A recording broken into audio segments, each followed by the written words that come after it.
Hi, Startup 260. This is Professor Jensen here, and today we're going to talk about Simon HTML. We're going to demonstrate how you can actually get the code, review it, debug it, and deploy it to your production environment. So let's get started.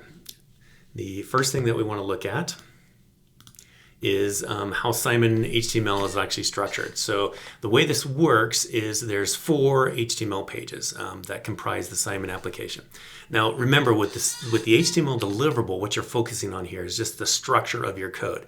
You don't have to worry too much about how it looks or how interactive it is. You just want to make sure that the structure is there for all of the different 8 deliverables for the technologies that you're going to use within this class. So that means there has to be a representation of HTML, of course, CSS, JavaScript, services, the login and a database, and also WebSockets. And just make sure you have placeholders for all of those and that all of the functionality of your application is actually represented.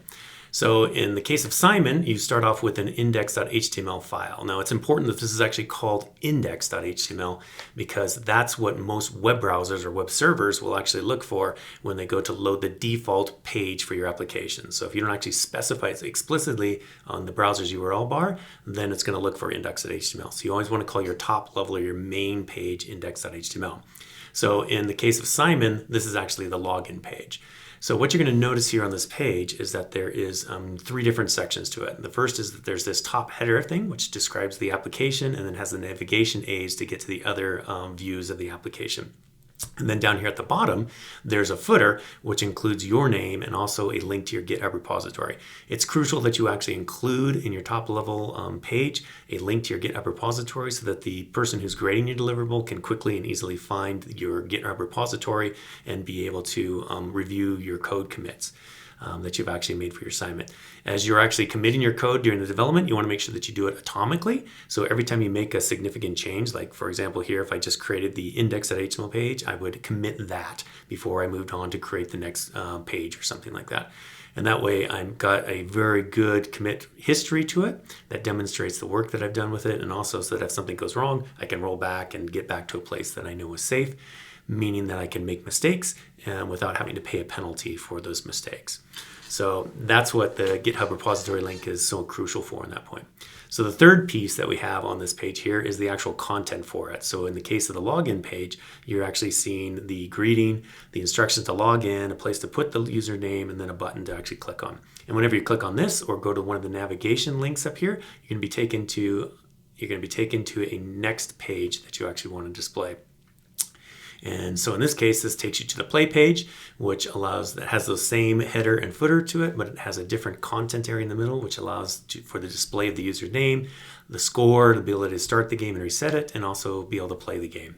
Then there's the scores page, which has, once again, those same navigation aids, but then it's displaying the top players' scores that have happened in the past. And then finally, there's the about page, which just gives some information about it. So let's go ahead with this context in mind, go and look at the code.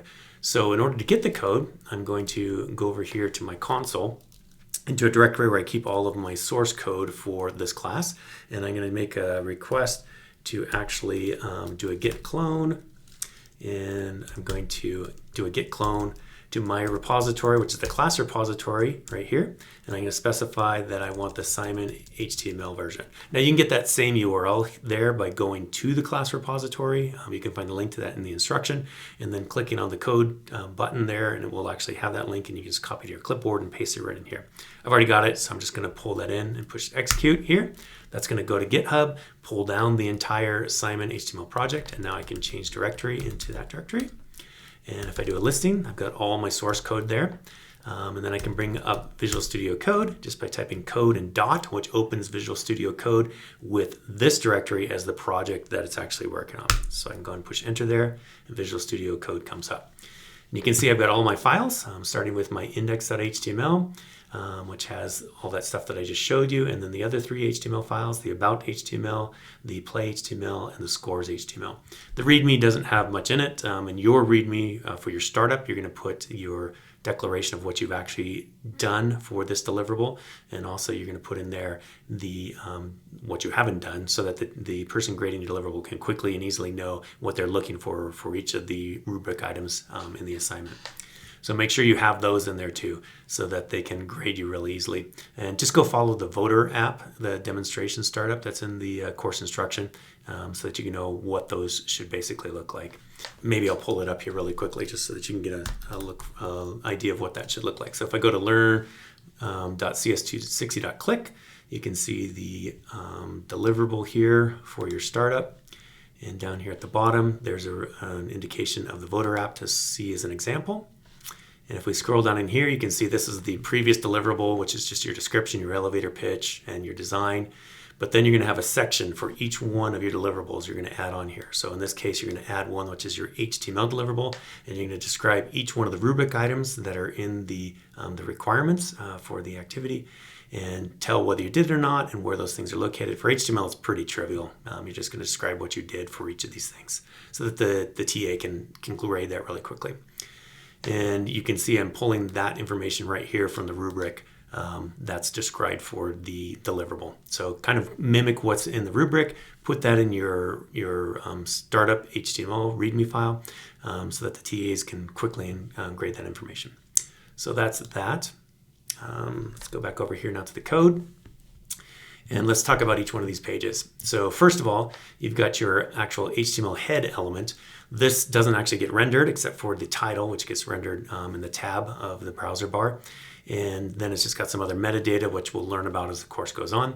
But you can pretty much just make sure you use that basic HTML structure, which is designated here by your doc type being that's HTML5, so the browser knows how to render all those things. And then I've got a body, and those three sections that I talked about before are all represented here. So I've got a header element, I've got a main element, and I've got a footer element. Now the header and the footer are going to be the same on all of my pages, just so I have a consistent UI across all of them. So if I expand this, you're seeing that I'm getting a representation of an H1 element that's showing the name of the application. I'm using an entity reference to actually put the trademark or registration character up there. And then I've got a navigation element, which includes my menu that has a list item for each one of my anchor tags that goes to my other pages to allow for navigation. So that's the header in the body. And the footer, if we come down here, has just two things. It's got a span which says, your name as the author. And then also there's an anchor tag here that actually takes me to a link to the GitHub repository. In this case, it's going to the class Simon repository. For your startup application, you're going to change this to be your application repository. So, and once again, that footer will be the same on all of your pages there. So you have that everywhere. Then the content is all there in the main page. And this is what's going to be different for each one of your HTML files. In this case here, I've got a welcome tag up here at the top. It just says, hey, we're glad you're here, using an H1 element, header 1 level. And then I've got a paragraph that tells you to log into play. And then I've actually got an HTML form, which has an input to actually put the text in there with a placeholder for where you're telling them, hey, put your name here. That doesn't actually put any text into it. It just puts in this little grayed out text that allows them to know they should put something in there. And then I've got a login button of type submit. And what that does is when they push on that, that causes the action to actually happen, in which case it's going to actually do a GET request on the play HTML file, which takes us over to our next page, which is the play one. And here we've got all these same head for the document, and then we've got our header. We're not going to look at those. We're just going to look at the play interface. And it might be helpful actually to go and look at Simon and see what this actually looks like. If I go to simon.html.cs260.click, then we'll bring up the version that's actually deployed to production, and I can actually see that this is what the application is doing on my login page. If I put a name here like Bud and push login, and that will navigate me over here to where we actually see the play interface. This is the code that we're looking at right now. So I can see that it's showing me a placeholder for when I actually am recording with the user's name in, where I'm going to display that. And I've also got another placeholder here for where the notifications for the WebSocket notifications of other people starting games or completing games and what their scores were. So that's my placeholder for WebSockets. And then I've actually got the game itself, which is at this point pretty trivial. I display the score that's currently being achieved. I have a reset button to start the game over again. And then I've got 4 button elements that are wrapping an SVG image that's actually going to represent the 4 graphical buttons that we're using. Now I'm only going to use this SVG image here for the HTML assignment because I need something kind of graphical, and that was the easiest way to actually do it without actually making images. When we get to CSS, I'm going to replace this with actually a visual representation that uses CSS to draw the 4 buttons used by Simon.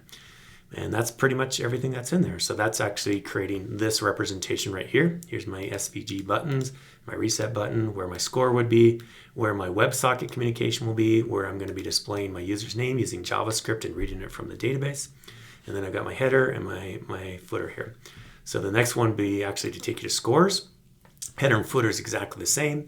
I've got my table here that actually shows the high scores for it.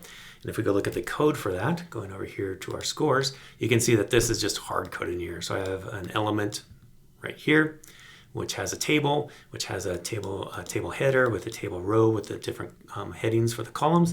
And then I've just got 3 hard coded user scores in here. So this is once again just a placeholder for data that will come later when the game is actually being played with JavaScript, and then eventually when the scores are actually being stored in the database and then rendered through the service API. The last one that we're going to demonstrate here is our about. So if I go back over to my application here and push on the about, you can see I've got my placeholder for calling third-party APIs. So this is a generic quote that's actually coming randomly from the service, from someone else's service, from a third-party service. And I'm also pulling a third-party service to display an image. You'll want to go find your own third-party APIs and use them appropriately for your application. But this just gives you an example of calling 2 different ones that you can look at to get inspiration of what you want to do in your application. And other than that, this page is really simple. It's just showing a whole bunch of hard-coded text, which is all just represented here by these paragraph text. So that's pretty much the whole application. And with that written, I can actually now debug it. So if I go back to my index.html file right here, and I go over and use my live server extension to Visual Studio Code, which I previously installed. You can see that it's in here right there, the live server extension. I've got that installed. So now I can launch a debugging HTTP server to actually host up my HTML files. And in this case, I'm going to host up my index.html file to start with, and then be able to navigate to it there. So I just go down to the bottom here, push the Go Live button. That's going to launch a browser, which has my server actually, my top level HTML page here. If I change anything on it, let me just make this a little bit bigger so you can see it a little bit better. If I change anything in the code, for example, if I change the welcome, I could say something like welcome to CS260 and save that, and then go back over to my HTML, you can see that the live server extension is hot swapping that information in there to actually display your changes you make, which makes it really easy now to actually develop over here in Visual Studio Code. While the live server extension is running it, you can actually see what the end result of that is. I can also debug. So if I open up the debugging tools within Chrome, for example, here, and I can do that either by right-clicking and doing inspect, which will bring that over, or I can do that by coming here to the menu and clicking on the more tools. And you can't see it because it's off the screen, but then I can bring up my developer tools that way. Or the third way is, the hotkey, which is how I usually use it. In case on a Mac, it's function F12, which will bring the debugging tools directly up. Okay, so from here, then I can go to the Elements tab and see my HTML elements. I'm going to get rid of my console display there. That is actually being displayed here. And if I move my cursor over it, you'll actually be able to see what's highlighting everything that's actually being selected over in the rendering. So if I expand that, I can actually see what that looks like and everything there. And if I want to play around with it in here too, I can also play around with it. I can right click on this and you can edit your HTML. So edit as HTML. So I can come in here and I can change that to, well is CS260. And then if I click out of that, it'll actually, you can see rendered over there. So if you want to edit around and play with it, you can do that and debug it in here too. So you can see where all those elements are coming from, like what exactly is causing that thing to be rendered there.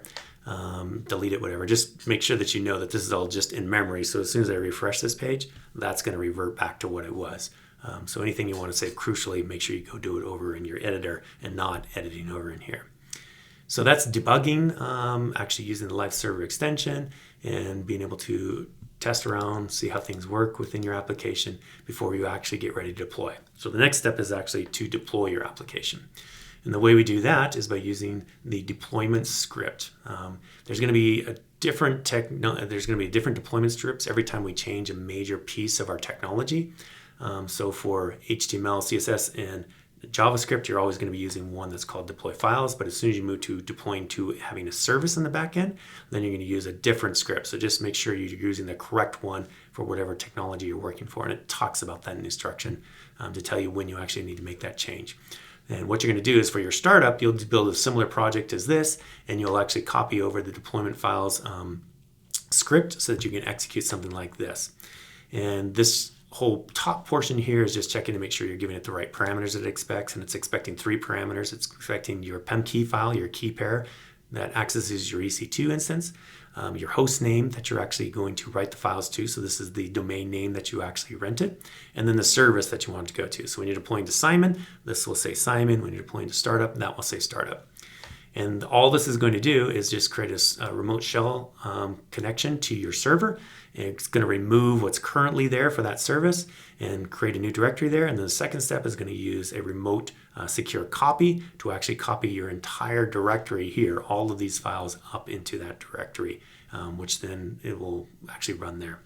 So if I go back over to my console now, and I can do a deployment. So if I do /deploy, it looks like I've got almost everything I want here already, except that's not the right file.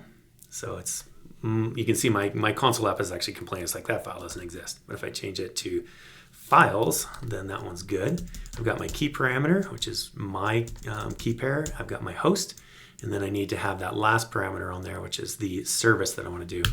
In this case, I'm going to be deploying to Simon.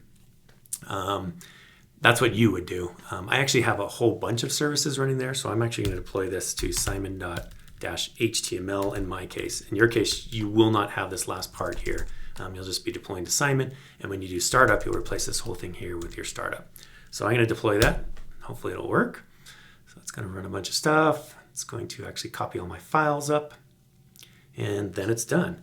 And now if I navigate back to the actual version that's running in production, what you can't quite see, if I move my bar down here, you'll see that, yeah, that's actually running on cs260.click, and everything looks good there. My home, you can see that one change that I made to the file while I added that is actually there, which I don't actually want deployed there. So I'm going to go back and edit my code here. And we're going to go to the index.html file and change it just to welcome. I'm going to save that, and then I'm going to go back to my console app, and I'm going to redeploy it again. And as soon as that gets copied out there, then we can navigate back over. And if I just refresh, I should be getting the new version that's actually out on my production environment. And those are the steps that you're going to do. So make sure that you study how the Simon code works. Make sure you bring it up with the live server extension, walk through and kind of debug it, see how those elements all play together. Take what you have learned and start implementing it within your startup project so that you can get that done as quickly as possible, and then use the deployment script to actually push it out to your production server.